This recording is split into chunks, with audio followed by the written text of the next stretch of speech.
Hey everybody, Tony Pellegrino with GenRight Off-Road, and this is going to be an expanded tech talk on roll cages.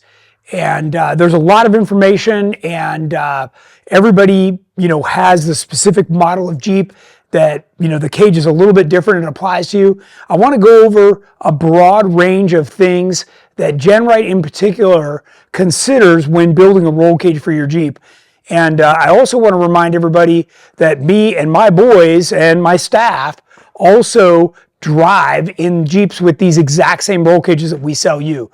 So lots of good information, and I want you to know from the highest guy in our company that this is a product that we feel good enough ourselves to run it and do the risky stuff that all of us do. One of the things that I also want to focus on is that we've got a real background in racing. And that background in racing also gives us the ability to build a better product for you guys. So in this case, it happens to be the roll cage, and we have to comply with all the rules that go with racing an off-road vehicle, which adds extra tubes and extra supports and gussets and how it attaches to the frame or the body. All of those things are important, and we take everything we've learned there and transition that over into the product we offer you guys. All right, so everybody knows that a roll cage can be a very beautiful addition to your Jeep. And obviously if it's done right and powder coated, it can be one of those things that just sets your vehicle over the top in terms of looks, but there's a very serious factor behind it that we really consider when we're building cages. Things like, is the tube size right? Will it fit under the hardtop? Will it fit under the soft top? Can you still put the seats down? Can you still adjust the seats all the different ways that you might want to? There's a lot of considerations that go into designing a good cage, in addition to what it looks like. Well, looks is definitely a factor, but not as much it is as function. Okay. The other thing about that we're looking at a JL right here, a 4-door JL, and we've developed and actually have a patent pending on the way that the cage attaches in this front A-pillar area. As everybody knows, when a Jeep rolls over with the engine in front, the A-pillar or the windshield is what really takes a beating. And that making that strong is super important. So when we did the JL cage, we developed a solid billet aluminum piece that goes down inside. So when you cut out the factory cage, this slips down inside there. Not only is it bolted, but it can be epoxied as well. And then this piece is welded onto the front part of the cage tube, and it actually slips down inside and levels it out. And then it's bolted in with 2 shoulder bolts. So this big 1-inch thick piece of material overlaps with this. And again, this is what we've got a patent pending on because it is so unique. And I worked with the engineers over at Jeep on this design, and we've really refined this, and this is what you'll find in my Aftershock, and every 392 build that we're doing here all has cages mounted like this. So I wanted to assure everybody that we've taken a lot of the right steps and really building you a quality product. Here's another good example. So this is a Jeep that was not off-road. This was on the highway, and ended up going head on, somehow lost control, head on with a semi. It actually broke, this is the front bumper and winch, it broke that off the front of the Jeep. This is the axle that's been broken in half, sitting off to the side. You can see the entire thing is mangled, but you know what is in good condition? The GenRight Roll cage. I know that there's other manufacturers that cut down the number of tubes so that they can give you a cheaper price. I want to give you the best product, and yeah, it's a couple more bucks, but you're getting, if you look right here, this is a lot of tubes, And these are all CNC mandrel bent. They're laser cut. They're puzzled together. So it's very easy to build. And not only are you welding the cage, but you've actually got a mechanical connection between the two tubes. This is a great example of the kind of thing that other people don't do. So, but these are all hidden things that you can't see when you look at one of the GenRight cages. In addition to that, every bracket that mounts this is either 1/4 or 3/8 inch thick. So when this gets bolted down, and by the way, I think there's 36 bolts that hold this cage into your Jeep, and they're all grade 8, so very high quality hardware. And again, like I said, this is all set to take your factory seat belts, harnesses, like a 5-point harness, or your hardtop or your soft top. And all of those things require different mounts and points inside the cage. So all of these things are important, and we've already thought that out for you and provided you the necessary sleeves or spacers or different things that you weld in. All of these things are important to do it right, okay? Because you cannot have a hole anywhere in your cage or you have compromised the integrity. Right where that hole is, the tube is very weak and it will kink or bend. And boy, when you come down to needing your cage, that's the last thing you want. Again, that would be like drilling a hole in your full face motorcycle helmet. The moment you hit, it's just going to break off right there. A cage is the same way. You cannot compromise that integrity. You want the best hardware holding this in and to help protect you and your occupants, okay? Next, again, just like we've got laid out on the floor, here's an entire cage kit. This particular one happens to be for a JL. The one we have on the floor is for a JK.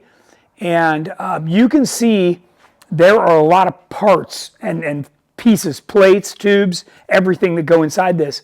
We actually reinforce, so each spot that you see an attachment point, there's a bottom plate and a top plate that sandwiches the tub or the body of your Jeep together. So it's double reinforced in all of those different areas. And that's part of, you can have a really great cage, but if it doesn't stay in the Jeep, that's not going to protect you at all. So that's important as well. Okay. And the next thing I want to talk about is, on our 4-door cages, we've upgraded the tube size to 2-inch diameter. These are giant tubes. And whether it's, again, a JL or a JK, those bigger tubes are made to handle the weight of the heavier vehicles, right? Those are bigger. So just to give you an idea, from the Jeep LJ, standard Wrangler LJ, a JK is about 1,000 pounds heavier, just, even in stock form, they're 1,000 pounds heavier. Then we build them and they get even heavier. So going to that larger diameter 2-inch tubing and thick wall, and then reinforcing it in the different spots to double the thickness, all of these are important aspects. Then add the structural tubes where, you've got X bars and V bars and all the other reinforcements. All of these tubes help keep the cage from getting pushed over. So if you flop over, you don't want the cage to mush, or guess what's sticking out? Your head, okay? So all of these things, the cage has to be able to stay rigid to protect you.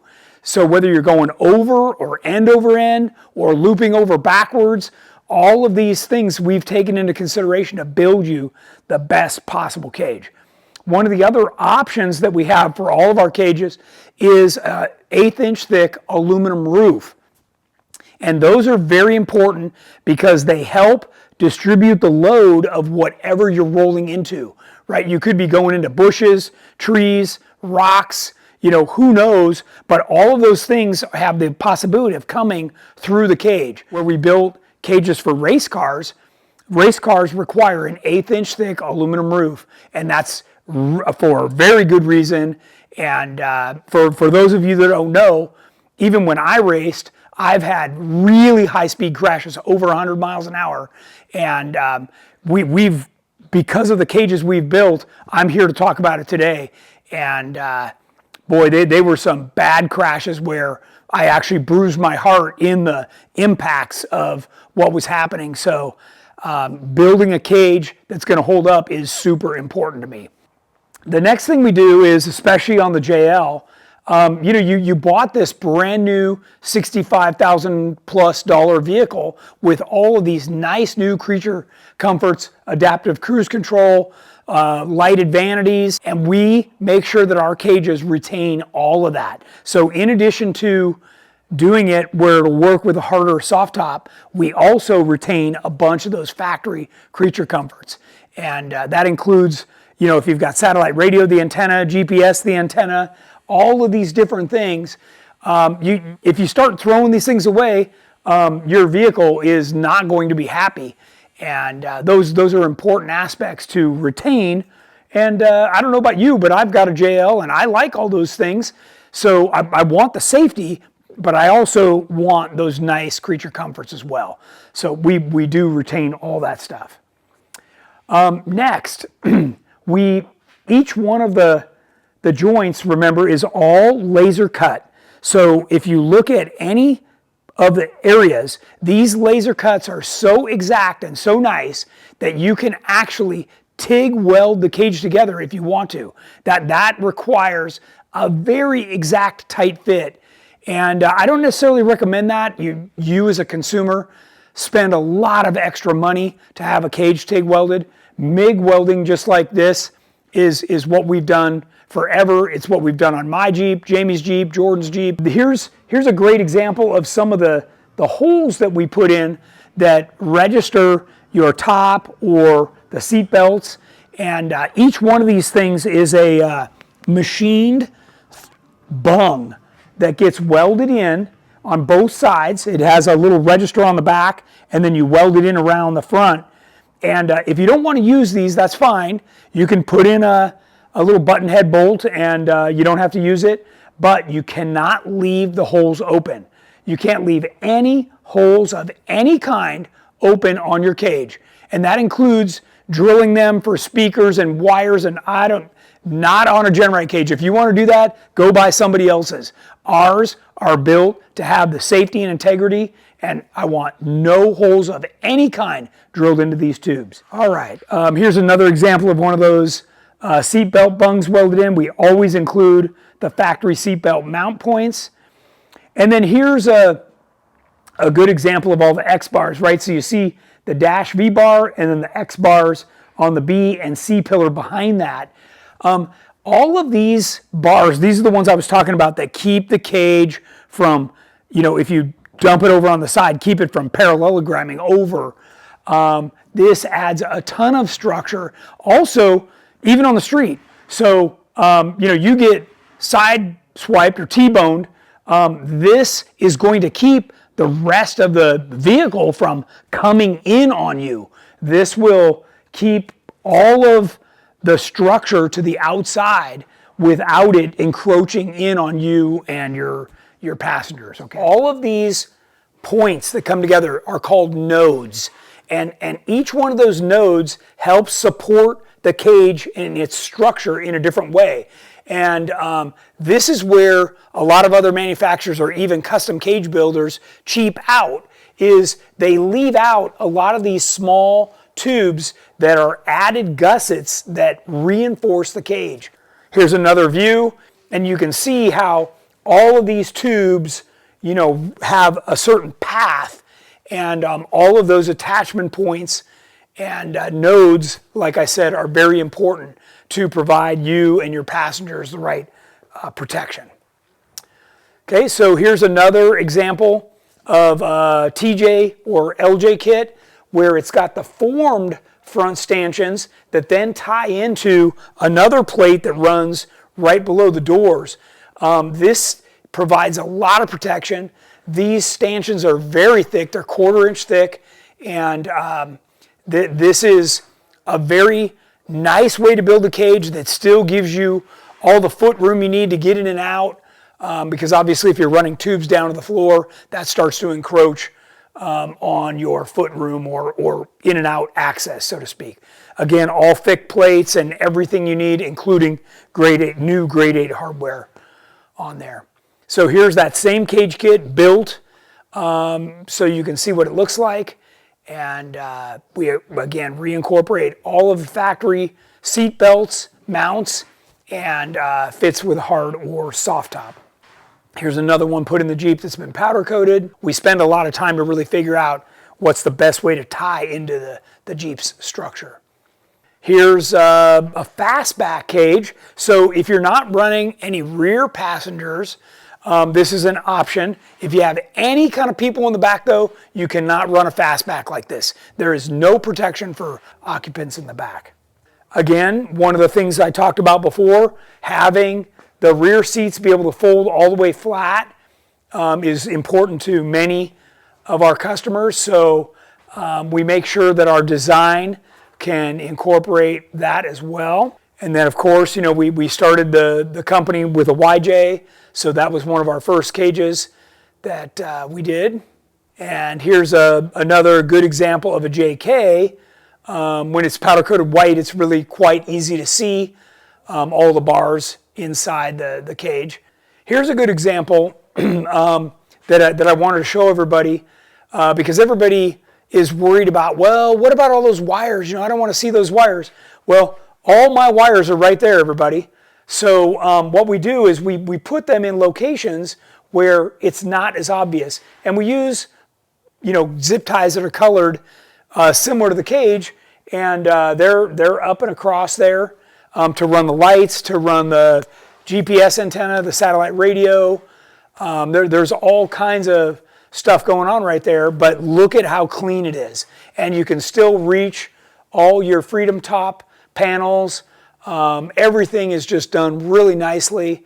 And those seats go all the way back. You're able to use the full range of motion with the seats as well. Here's the other side, right, looking from the back, and you can see that it really uses up very little of your space. If you put the seats down, you can still slide things in underneath that C-pillar bar there and have a lot of room and access. I've even slept in mine, so that you still have plenty of room inside there. This is a great shot showing how the B-pillar is removable.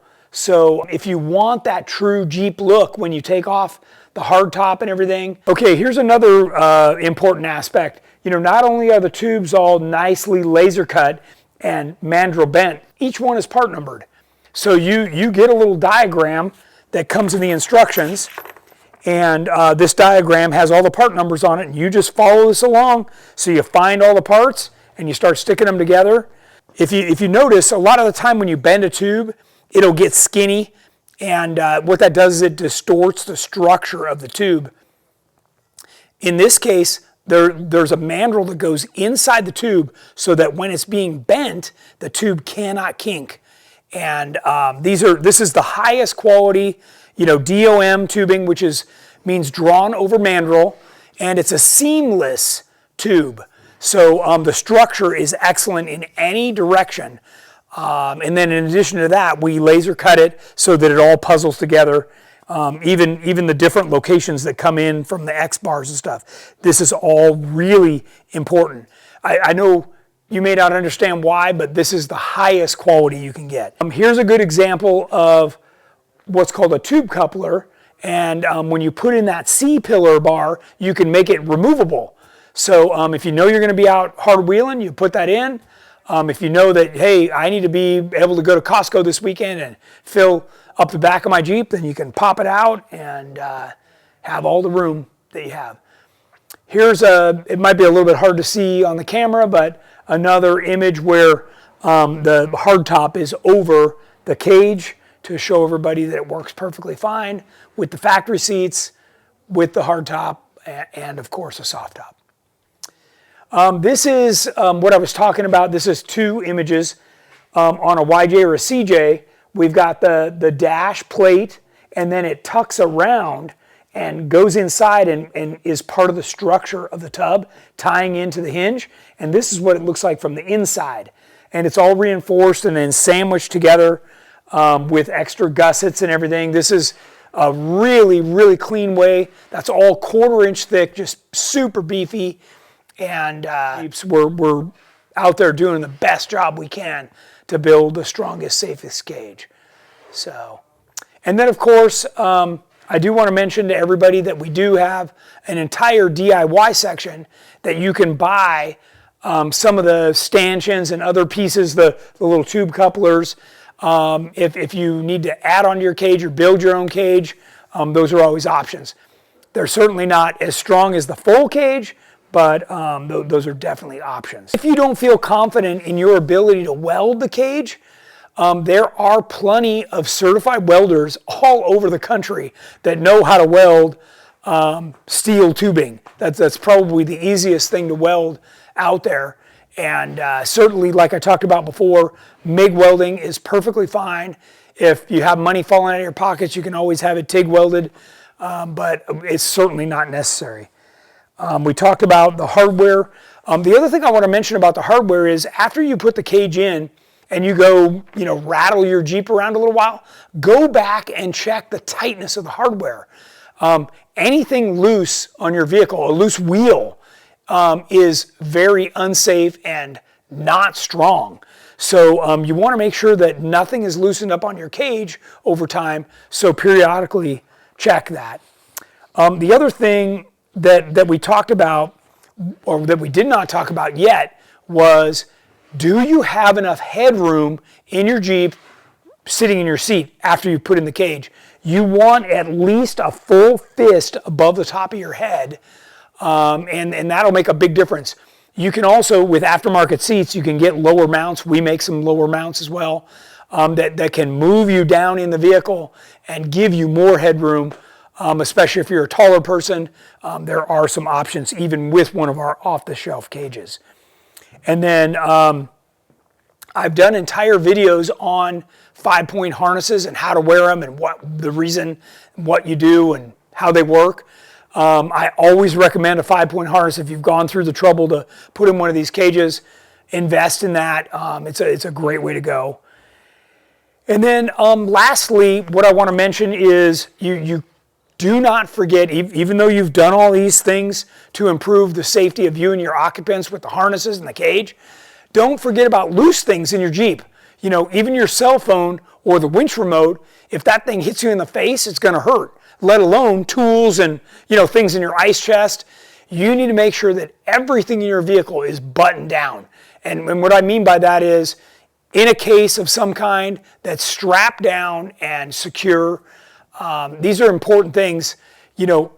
Like I said before, almost everybody who rolls wasn't expecting to roll that day. They did not feel that they were taking chances that would have put them in a situation where they rolled their vehicle.